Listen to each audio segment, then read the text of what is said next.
think we are live. Okay, so let me restart. So I want to introduce Shri. Shri has been in the industry for more than 2 decades, and with respect to data science and AI, she has been associated with big companies like Meta, Grab, and FedEx. She currently runs, I would say, an AI advisory called Core AI Advisory. In this role, she's basically helping out the growth stage companies use data and AI primarily to drive growth and improve decision making. And in this role, she directly works with CEOs and then founders as a fractional CTO and chief data and AI advisor.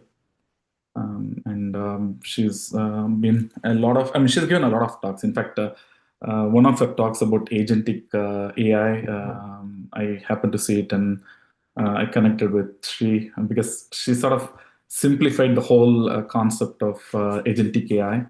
And that is where I was curious. And specifically on the AI side, I believe she has been one of the earliest pioneers. Probably should hear more from her about some of her journey, particularly in the AI generated art. In fact, she has incorporated a lot of her creative process even before models like or tools like DALI and Midjourney had existed. And then in 2018, she became one of the first women to hold a solo show of AI generated works, particularly in the New York's art district. And also, she's a poet and a speaker in New York City, well-known speaker in the New York City. With that, I want to welcome Sri to the forum, and looking forward to hearing more or learning more from your experience, Sri. Welcome. Thank you so much, Prem. And thank you, everybody who has been sharing. I watched the recordings afterwards, so it's been very beneficial, and I'm glad to be a part of this little community. Thank you very much. Okay, we can get started.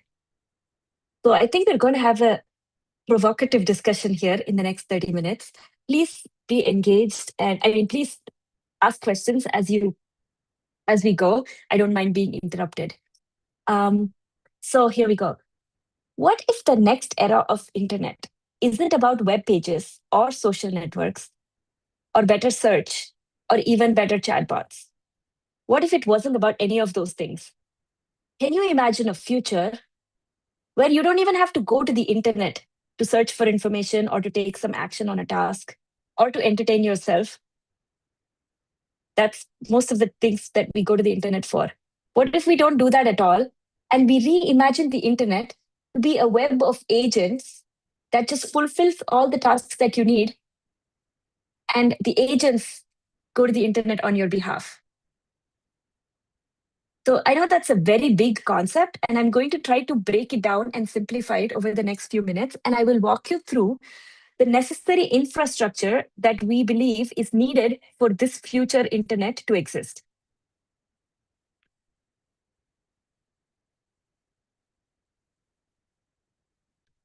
People are actually not even visiting websites anymore. I actually remember back in my college days when I used to subscribe to RSS feeds from a bunch of websites, and I used to diligently consume that content.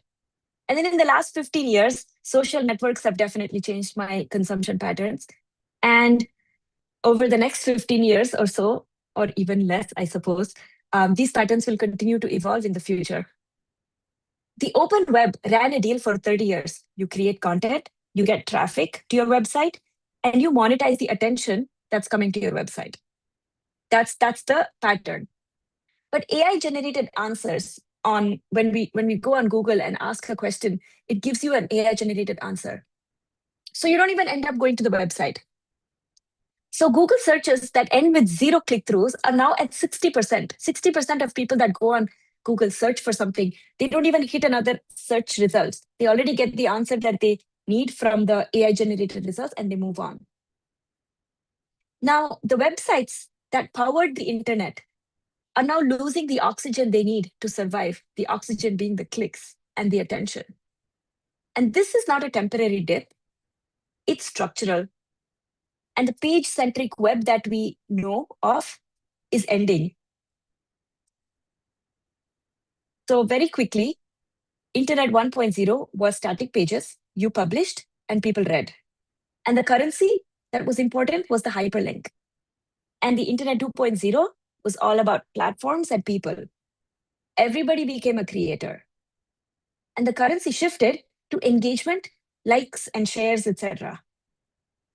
And now in Internet 3.0, the next era isn't about what comes after platforms. It's really about who comes after humans as the primary consumers and producers of information on the internet. And as you can guess, the answer is agents, AI agents. So AI agents are what's going to be the future producers and consumers of information on the internet. So all of the websites that are there that have been built for human eyeballs will now have to be rebuilt in some ways for agent eyeballs. So I think we are all quite in this group. We are very familiar with what are the AI agents, what they do. So they reason, they plan, they use tools, etc. So we can skip all of that.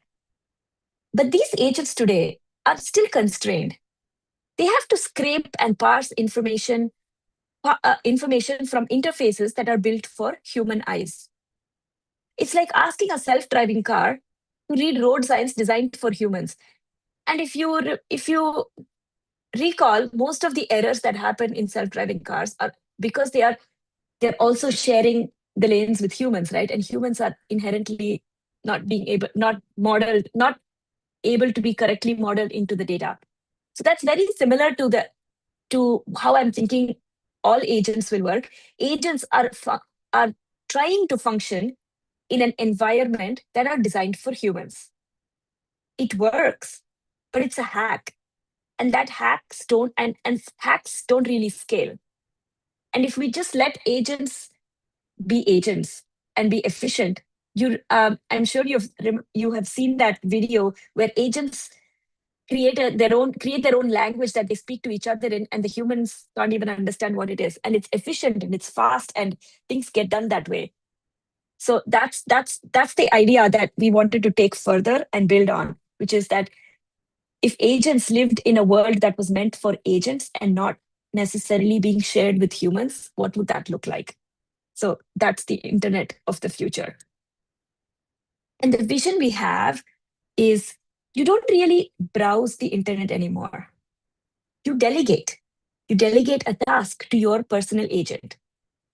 And your personal agent understands your intent and plans the work and coordinates with an ecosystem of other specialized agents, like a travel agent or a commerce agent or a legal agent, research, health, whatever it is.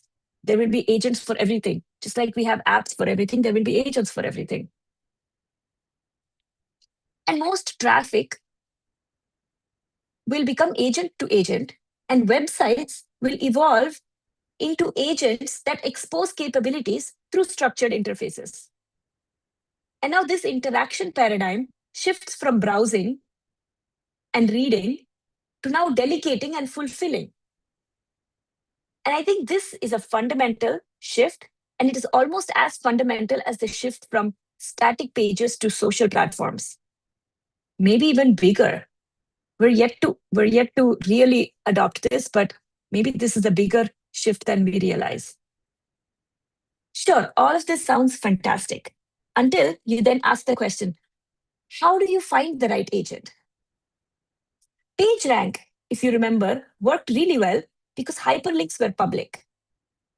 Google could crawl the entire web and compute importance from the link structure.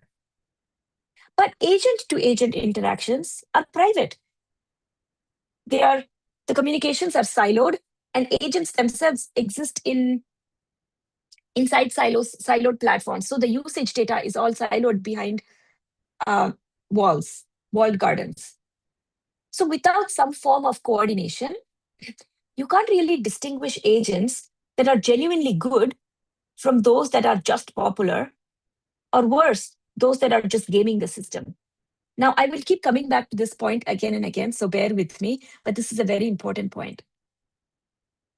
Let's think about an analogy that all of us understand. Think of the app stores. Right now, when you download an app from the App Store, you rely on star ratings or on prior download counts, how many people have downloaded it. But these metrics are easily gamed, right? Star ratings are noisy. Star ratings can also be gamed. And download counts don't really tell you anything about the quality of the app. They don't really tell you if the app got worse in the last month, or if it's really good at this one use case, but not so good at another. It doesn't tell you that level of detail.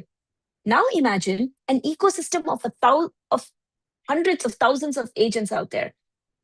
You need something much more principled than just an App Store type ranking or App Store type discovery to be able to account for both how popular an agent is and how well it actually performs.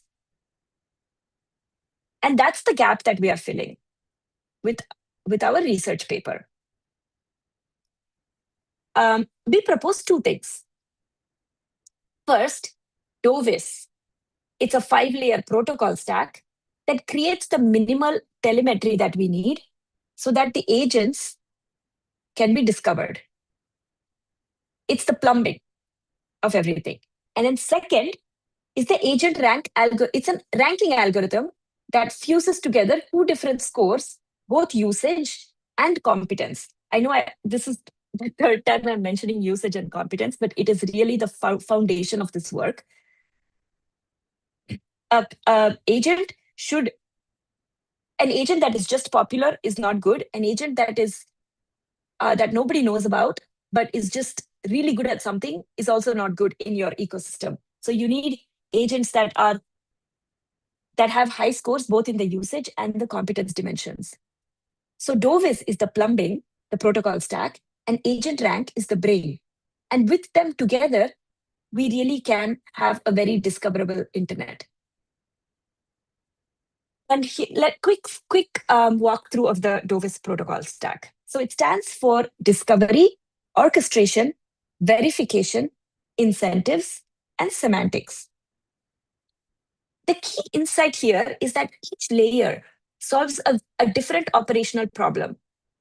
And you kind of need all of those 5 things to be there in order for the entire system to work well. And each layer solves only one problem. So it's like a mix and match situation where if you want to upgrade your orchestration algorithm, you can very well go ahead, orchestration protocol, you can very well go ahead and change that without really touching the incentives layer. If you want to upgrade your semantic schema, you can very well go ahead and do that without worrying about the cryptographic audits and signatures in the verification layer. So if this reminds you of the OSI model of the internet, that stack, yes, that was exactly our inspiration to come up with Dovis as well. So interoperability, that was primary thing. So we made sure that this was interoperable. Each layer was independent. And it's a unified reference model, really.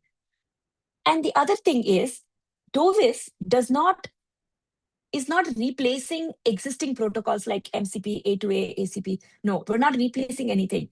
Those individual protocols exist and they can do whatever they need to do, but there are gaps that in those protocols that haven't yet been filled. And if you incorporate Dovis into your stack, then you really are closing the gaps that none of those protocols address individually.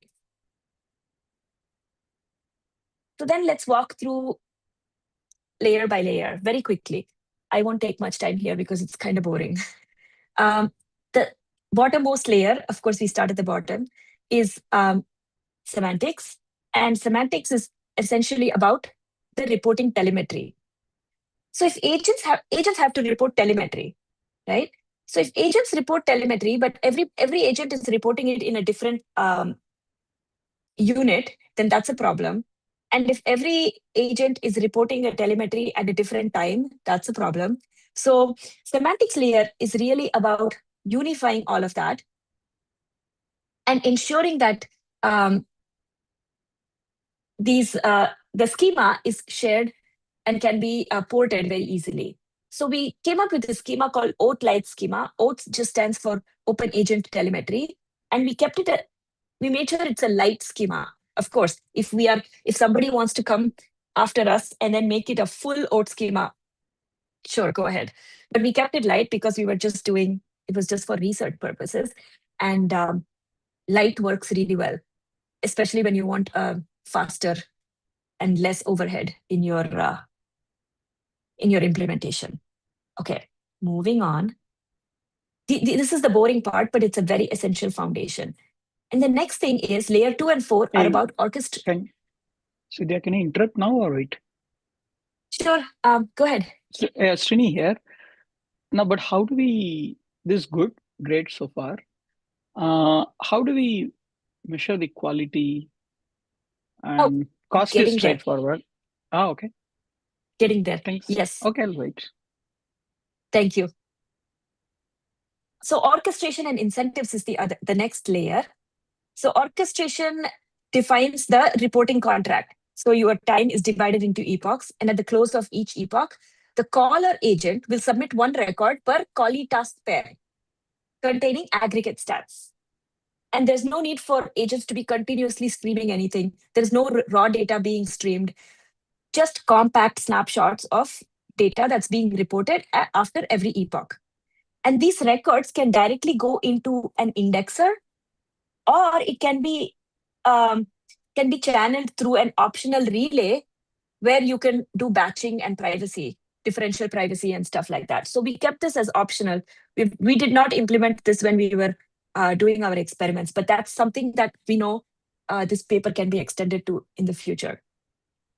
And the incentives layer is just set up to make sure that honest reporting, honest agents get rewarded for their honesty.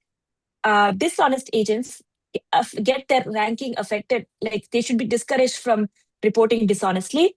And any newcomer that's a brand new agent in the marketplace, they should have a non-zero visibility from day one so that they have a chance to be discovered. Now, this was a problem in the initial days of PageRank where brand new websites were not discoverable. But then I think Google changed their PageRank algorithm later to have non-zero visibility. And moving on, layer 3, the middle layer, is the verification layer. So this is where the adversarial question comes in. Agents will lie if it benefits them. And they will inflate their success, they will suppress their failures, or they might create fake identities even. And Dovis has 3 defenses for those.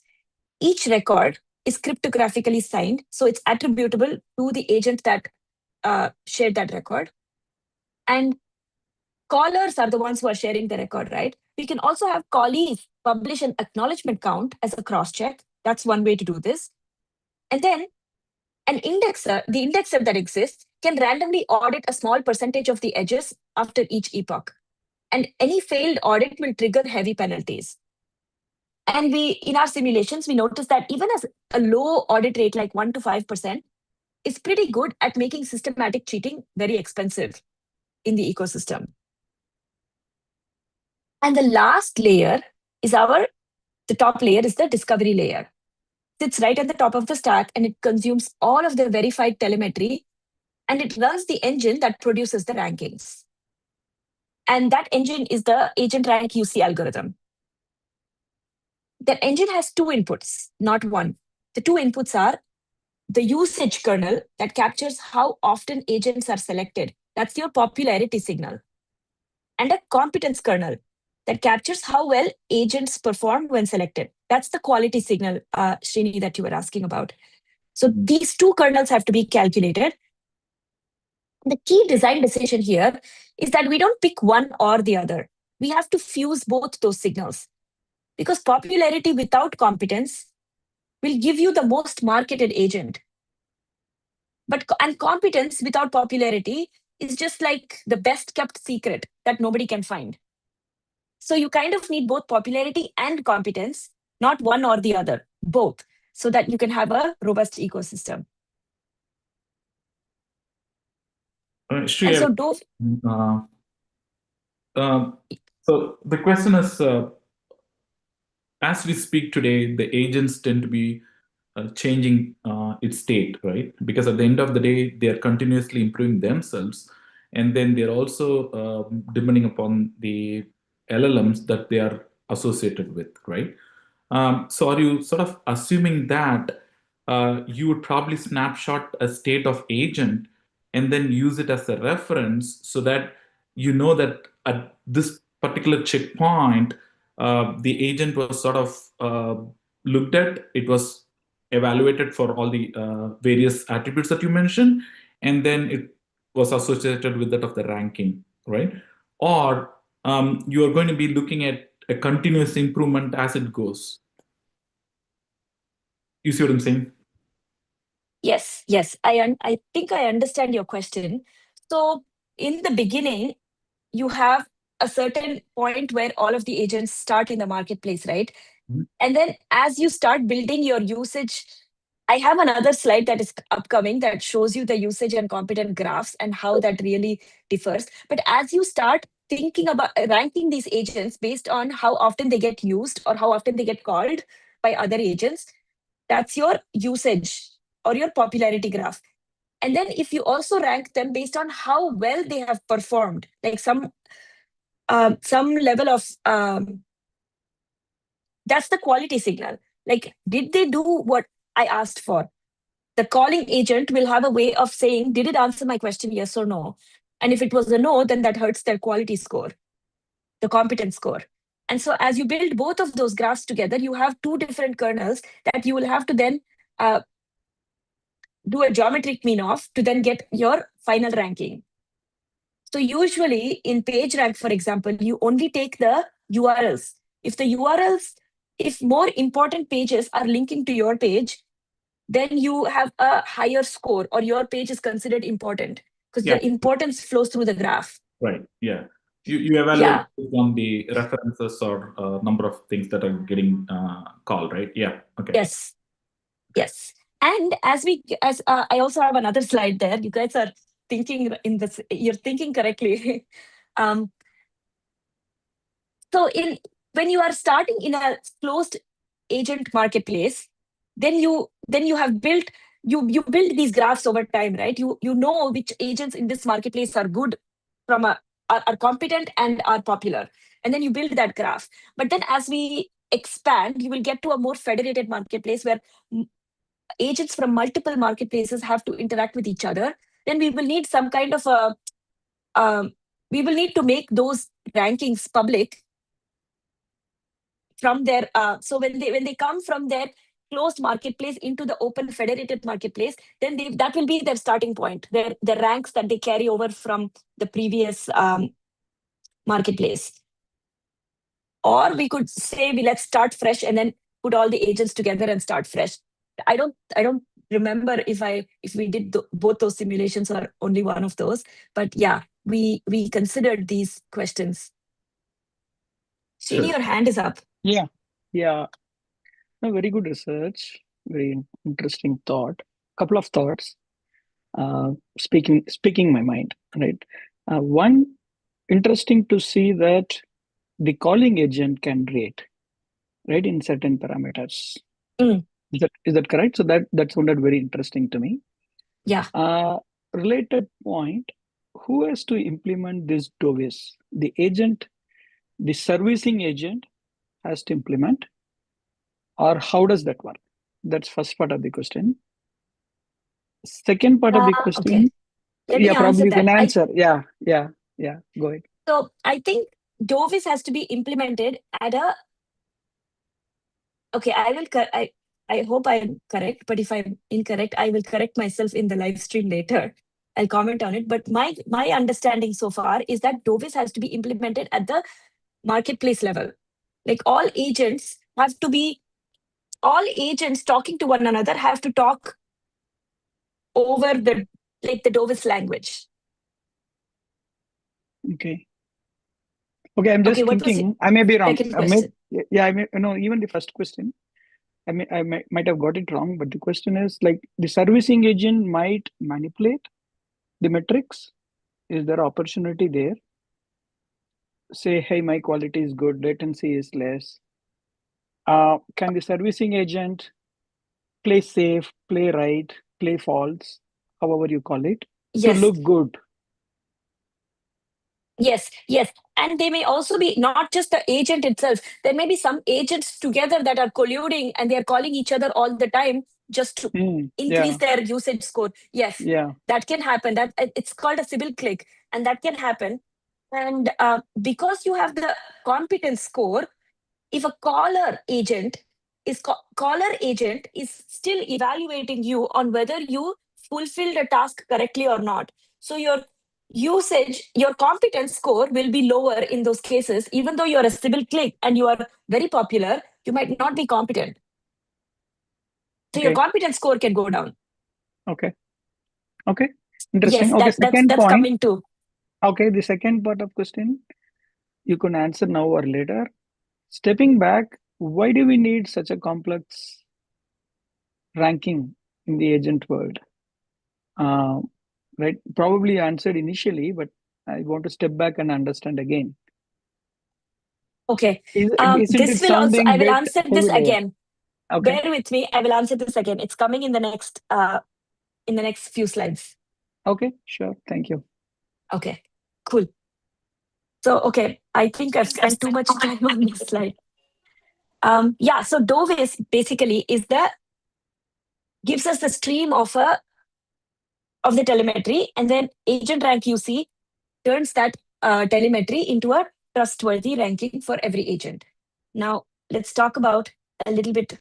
Let's take a quick step back on why PageRank was such a brilliant idea.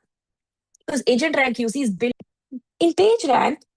Importance propagates through a graph. If important pages link to you, then you become important. If I'm a page and important pages are linking to me, then I become important. Like if I was writing a blog of something and then suddenly New York Times is citing my blog, then somehow my importance score goes up a lot based on the PageRank algorithm. Now, that's the exact idea that agent rank UC extends to agents as well. But there are two differences. First is we are maintaining two graphs, not just the one graph, not just the importance or the popularity graph or the usage graph, but we also have the competence graph capturing who performs well when you're being called, which agent is performing well.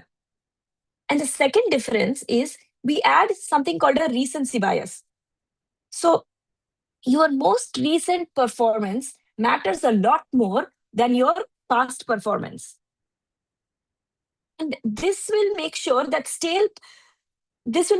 agents that are just coasting on their prior past performance and producing mediocre results, they will not continue to keep ranking high. They will lose their high ranking because their recent performance is not very good. And now when we add this, the ecosystem of the rankings become way more robust. And here is the core intuition that we had. So let's just take a quick look at this graph. If I was running PageRank, then this would be the graph on the left. The usage graph would be the one that I would really care about.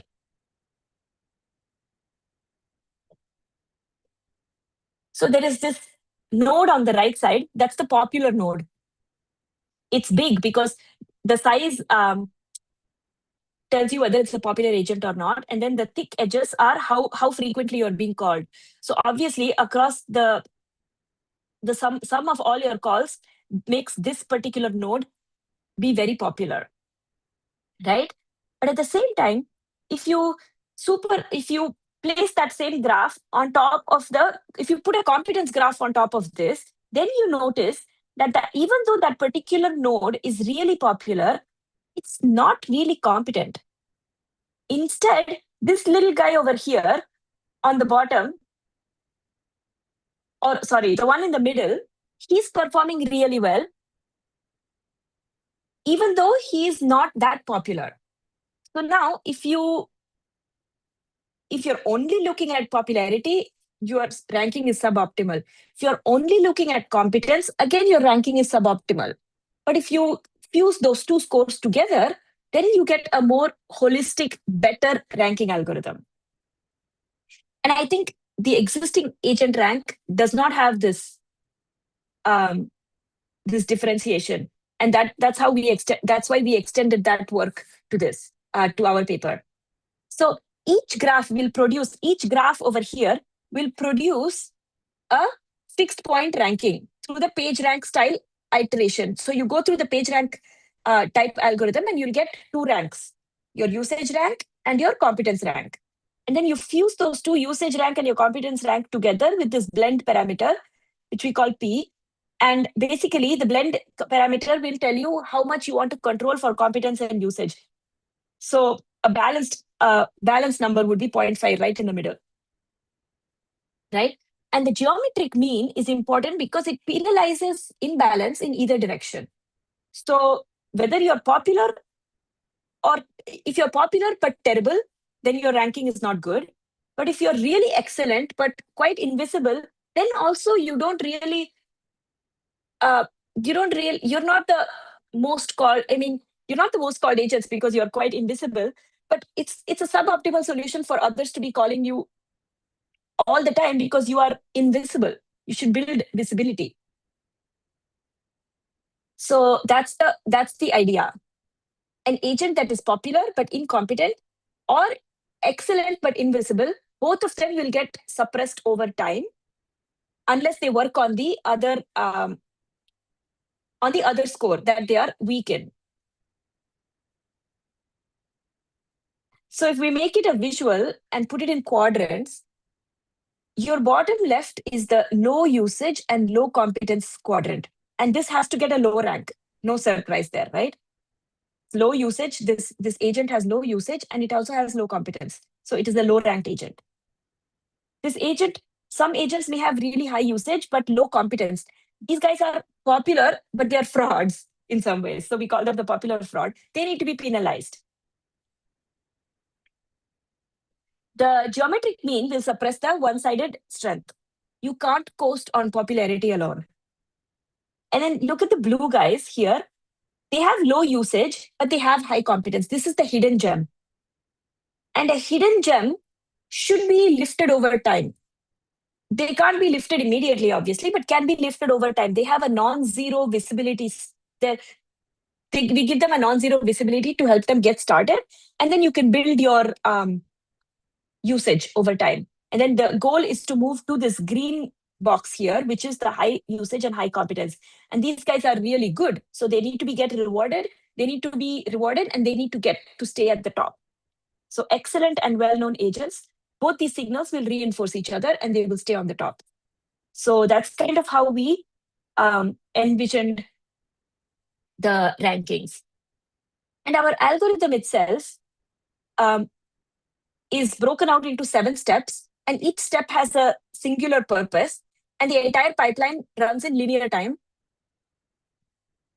So basically the 7 steps are: you calculate your recency decay, and then if you have very little data about your agent, you have to do some kind of smoothing and put some priors so that you calibrate the uncertainty. You don't just do raw percentages. If you have only 3 observations about an agent's performance or usage or whatever, that's a very unstable, uncertain data, uncertain metric that you will calculate. So you have to bake in the uncertainty. So you do some smoothing over there. And then you compute scoring on quality, latency, cost, risk, etc. per edge, and keep that scoring aside. And this is basically a utility score. You can get one utility score that combines all of those other metrics. And then you build your P and Q graphs, which are the usage and the competence graphs.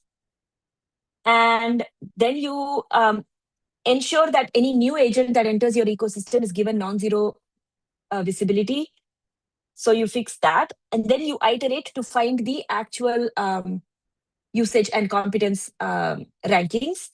Then you can geometrically fuse those rankings to find the final rankings. So you go through those 7 steps and you will have a final rank for every agent. We proved 5 properties for our algorithm. So we did simulations, and in the simulations, we noticed that the ranking always converges to a unique solution. So there is no ambiguity and there is no oscillation. So that was great. And there's monotonicity. So if you improve your performance, your rank will never go down. That sounds obvious, right? But I'm sure we've all run into scoring systems where suddenly you improve something and then something else breaks, and then your visibility tanks or your ranking tanks. So this makes sure that that doesn't happen. It's always monotonous. I mean, there is monotonicity. There's cold start fairness. New agents always get non-zero visibility through priors. You're never invisible. And we check for perturbation stability. Any small changes in the data should produce only proportionally small changes in your rankings. There should not be any big butterfly effects. So we also proved that that was the case. And then Sybil resistance, colluding clicks cannot dominate your fused score without actually improving their competence. And these are important proofs. Question? Yeah. Sorry, I missed it. How does it treats the new agent? Could start? New agent will get, so new agent gets a non-zero visibility. It is very similar to, the way for me to understand this was, when you are an unknown creator on Instagram or wherever, you get a non-zero visibility in the sense that in the beginning, if you created reels and you have never gone viral, you have never been that popular, but you have a chance to be popular because your reels will be shown to people widely, and if they are and you get good engagement, then your visibility goes up.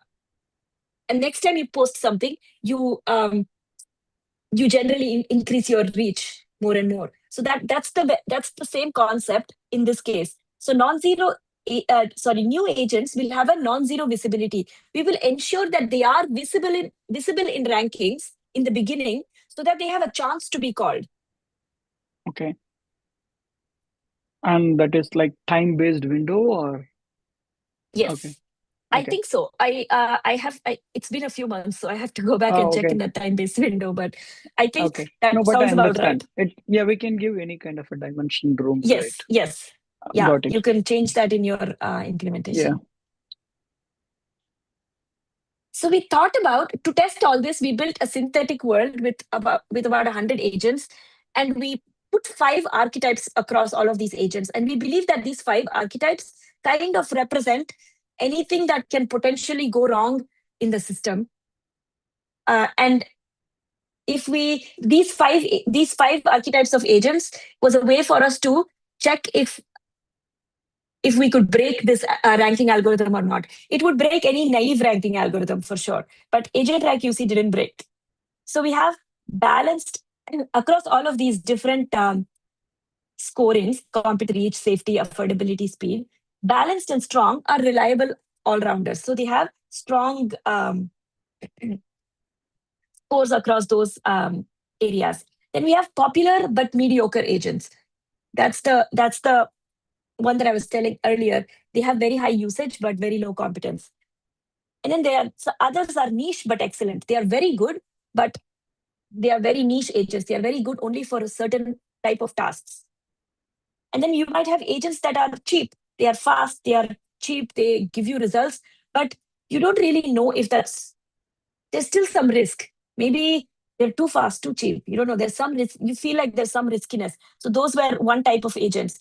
And then we have the Sybil click, colluding agents that are just colluding with each other with a small group of agents that are trying to game the system.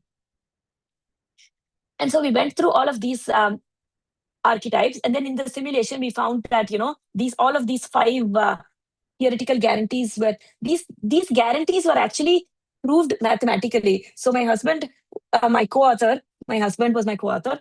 He proved these mathematically. And then we also proved it in the simulation that the same thing was there. Now that we have mathematical proofs, we can, of course, simulate to double check as well.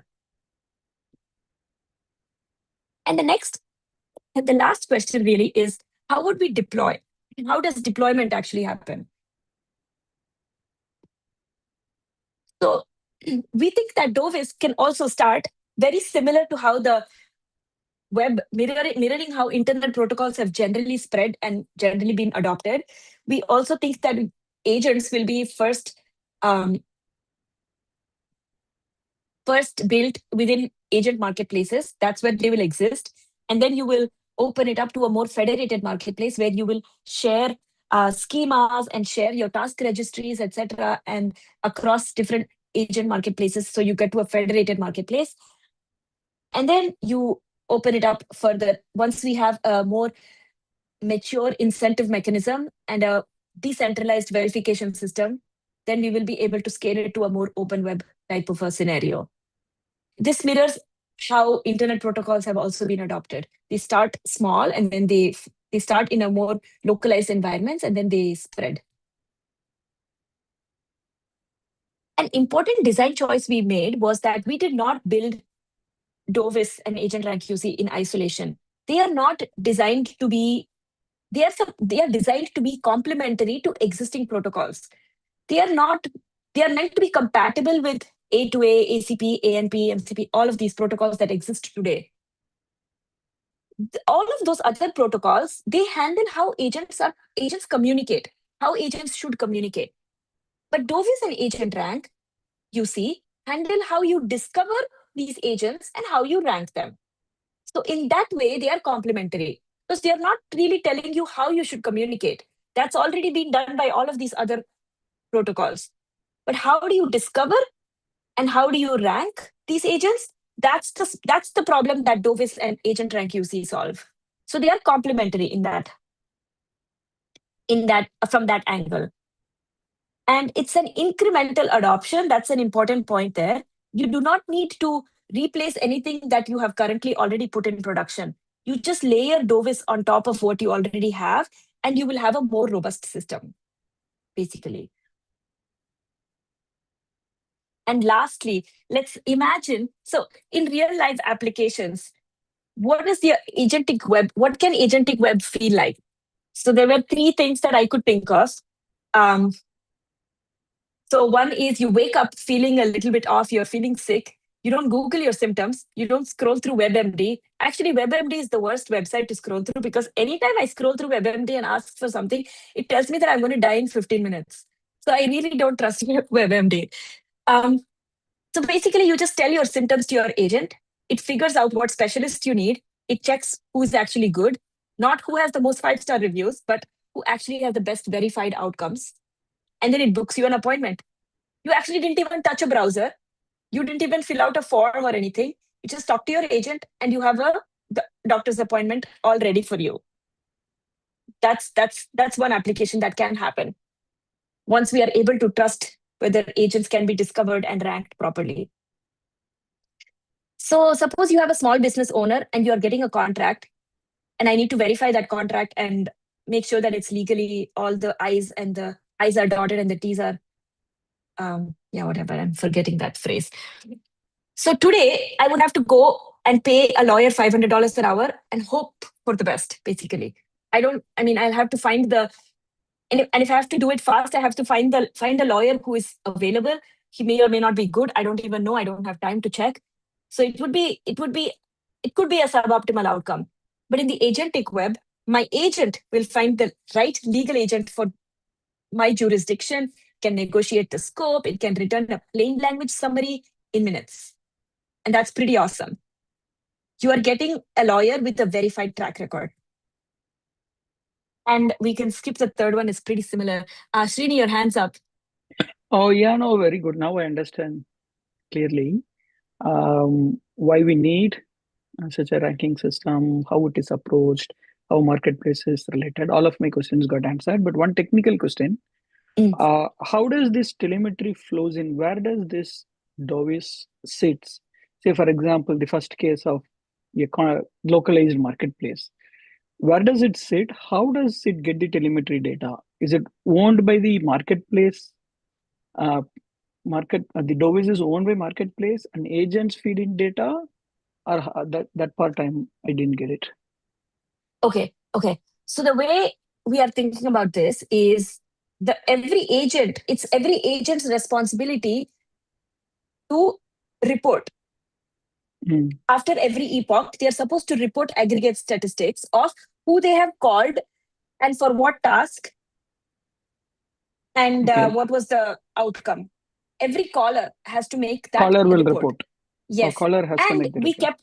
The caller reports. But to double check and make sure that verification is solid, we can also have the callees do a similar kind of report to check if they are all matching. So that will be one way That's of interesting. checking if the trust is verified.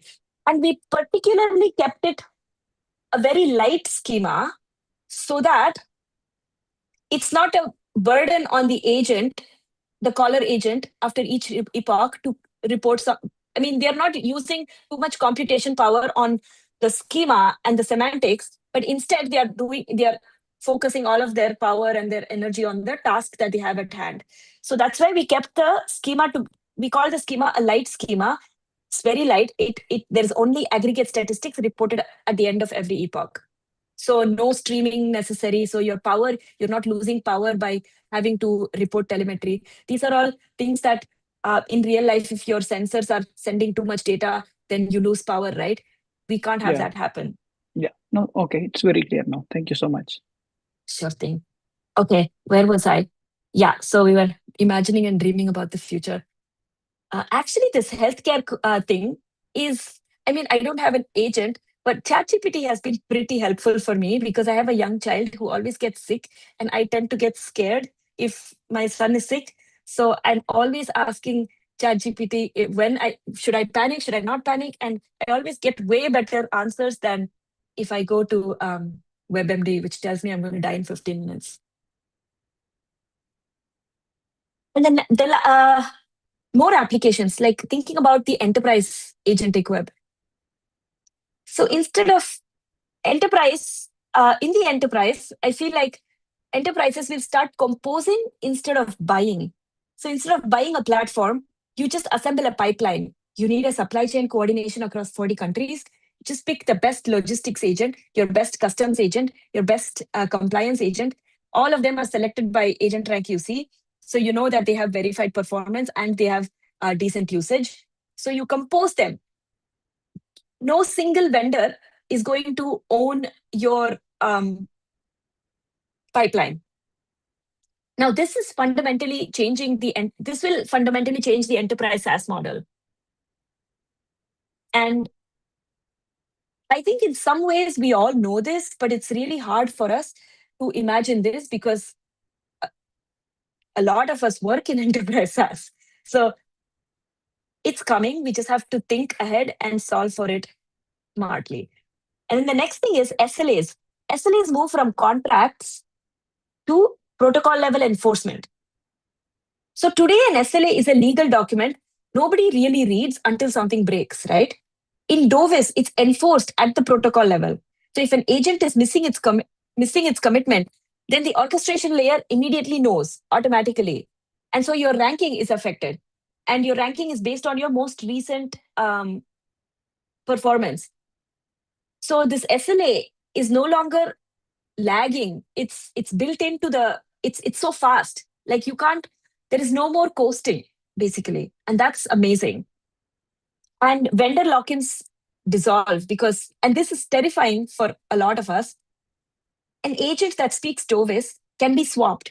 Any agent that speaks Dovis can be swapped. Your competition shifts from switching costs to actual performance. So the best agent will always win. Not the one with the biggest sales team, but the best agent. Period. Nothing else. And ARUC will create continuous market pressure to improve quality, not just market share. So you're not just to make your usage rank go up, but you have to be competent as well. And just as how TCP/IP made it irrelevant which hardware your packets crossed, Dovis will make it irrelevant which platform your agents run on. So that is the big unlock, really. Yes, Srini. Yeah, just a scenario check. Say agent was low popular, low competence. So I close my agent service. And again, I want the industry to forget me. So I spawn it, clone it into a new agent and try to work. Right. Yeah. So how do we handle that scenario? Okay, so you are in this box. Yeah. You're going to shut down your agent because there's no way for you to get out of this box. You're kind of boxed in. And then you create a new agent and you come. Yeah, same So agent. I just cloned the same agent, but with a you will different always be identity. stuck here then, because your competence is important. So unless you are improving your competence, there is no way for you to get out of this box. Okay, I Eventually, will get an advantage of a new agent. no, you will be a new agent, but you will have a non-zero. Okay, I can't remember how we solved for that, but you will be treated as a new agent, and you will have non-zero visibility. So you're basically restarting. It's like you haven't. It's similar to how think of it as with an like an Instagram account. So if I restart my Instagram account because people are really angry with me, I shut down my Instagram account, I restart. I'll have to build Yeah, from scratch in some ways. I have to build my new followers. I have to build my visibility, all of that. So essentially, that's what happens. You will still have non-zero visibility in the sense that your content will still get shown to a few people, got it. but you have to start But, over. okay, what is agent identity here? I How don't does an remember. agent identifies itself? I can't remember this. I'm sorry. Okay, I'll no have to worries, go no check worries, in the paper. no worries. Thank you so much, but just strike my mind and brought it up. Yes, okay. Thank you for asking questions. That makes it fun. Mhm. Thanks for not asking math questions because I'm not the one who did the math in this paper. Okay. Ah, So, Shri, I had a couple of questions, Premier. yes. Quite a interesting topic. So, first and foremost, this related to competency, right? So, do you have any framework that you have defined in terms of how do you put forth the competency? Because when we talk about competency, there are a couple of things that comes in. What is the role of that particular agent, and then how it's sort of exposing the role, right? I can think about that, right? The other part is, I believe you have already touched upon as part of SLA, but this question is about SLA as in who defines the SLA, right? Can I assume that the caller is the one who sorts of calls it out, and then he would probably provide inputs in terms of the SLA? Mm. So, in my mind, the way I'm understanding this is the caller agent is suppose there was a human behind the caller agent. Mhm. So, if the caller agent is asking for something from a bunch of different agents, and it's getting, and only one of the agents is giving it the answer that it needs, and the human is in the loop, and they are verifying that, okay, this is the right answer, or this is the best answer for my question, or whatever, Right. then you have that competence score that's then um, adding to your scoring in some ways. Okay. Okay. Okay, because I was sort of looking from the availability perspective, because in a typical distributed type of architecture, right, availability plays a very important role in terms of the service being available, right? So I was just wanting to know if as Availability. Yeah, okay. So, but tell me a little bit more. What do you mean by availability? Yes, I understand that availability is important, but in what context are you asking? for example, let's assume that in this scenario you have a caller and then you have a callee, right? So there might be n number of caller at any point of time, right? If the call is not designed properly, right, it may sort of get into a situation wherein it may either start dropping the request, or it may, I mean, the response might be delayed, right? So that is where what happens is, you do have mechanism. For example, you may have an API gateway type of thing wherein it sorts of ensures that the load balancing happens. But beyond that, as is the system, in case if it's sort of not meant for scale, then it may start having issues. So the question in terms of who qualifies that, because as a caller, I might have been in the queue for whatever reasons as one of the Mm, top, mm, mm, mm. and there might be a bunch of callers who are sort of being starved from a response. Got it. I am wondering, I think now I understand your question. I'm wondering if there was something about is that going to be a responsibility of the marketplace to define some SLAs, in the sense the availability SLAs, like you have to respond within a certain time, Right. or else? Yeah. I'm not sure 100% if it is the agent marketplace that will do that, because there are two people here, or two entities here. There is an indexer and there is a marketplace. They both have some responsibilities. Right. Okay. So based on your question, I don't feel like it falls under the indexer responsibilities. The indexer is just collecting the. Absolutely. Yeah, it may Yeah. ranking of the agents and then provide you. Yeah.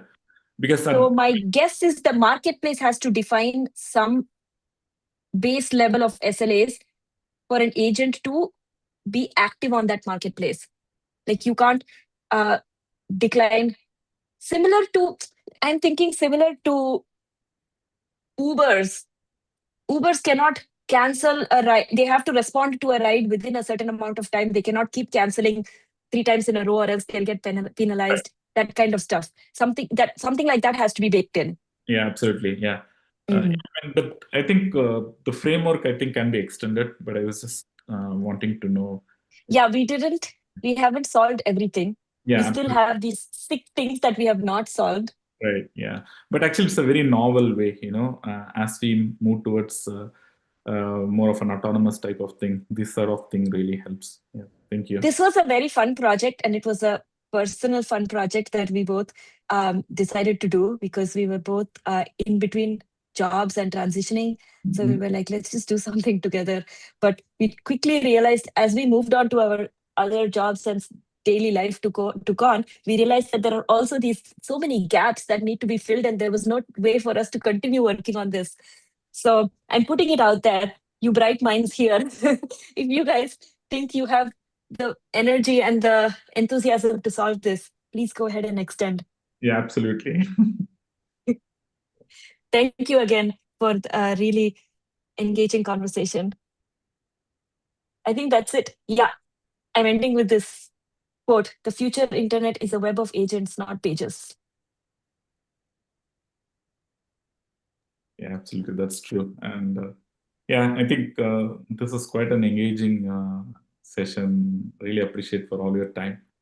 I think lots to be explored, and I think we can probably just take this as a initial input to the innovation, I would say. Right? Yeah, thanks for sharing your thoughts, Sri.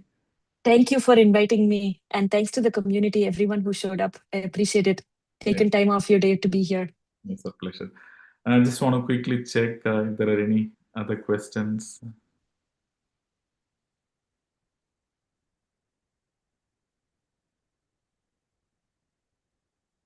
I assume it's no. Okay, so the next set of sessions is going to be again on personal agents. I saw Vidya here, but I think she dropped off. But yeah, I think I'll keep posted on the next set of sessions. Okay. Thanks again, Sri. Appreciate for your time and interesting session. Thank you. Thank you, Prem. Thank you all. Bye. Bye.